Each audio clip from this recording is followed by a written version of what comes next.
নমস্কার, আমার নতুন একটা ভিডিও সবাইকে স্বাগত। আজকে আমি সয়াবিন আলুর কষা রেসিপিটা শেয়ার করছি।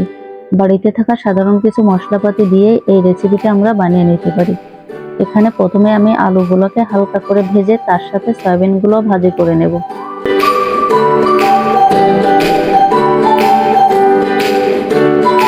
এরপর কড়াইতে তেজপাতা, গোটা গরম মশলা ফোড়ন দিয়ে পেঁয়াজের পেস্টটা হালকা ভেজে নেব।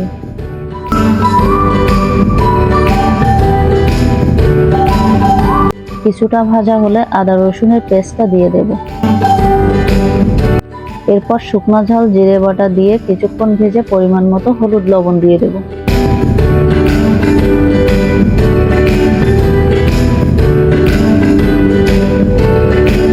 এভাবে কিছুক্ষণ নাড়াচাড়া করে অল্প পরিমাণ লঙ্কার গুঁড়া দিয়ে দেব। এখন অল্প জল দিয়ে মশলাটাকে কিছুক্ষণ কষিয়ে নেব।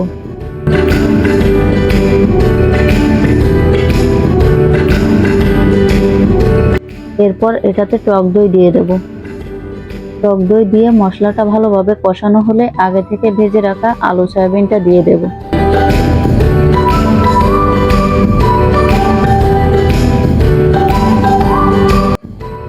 এরপর হালকা জল দিয়ে কিছুক্ষণ ফুটিয়ে নেব।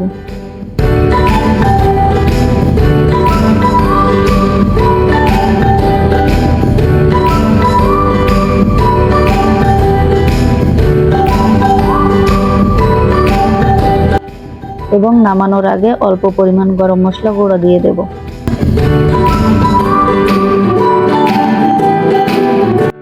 এভাবে রেডি হয়ে গেল সয়াবিন আলুর কষা।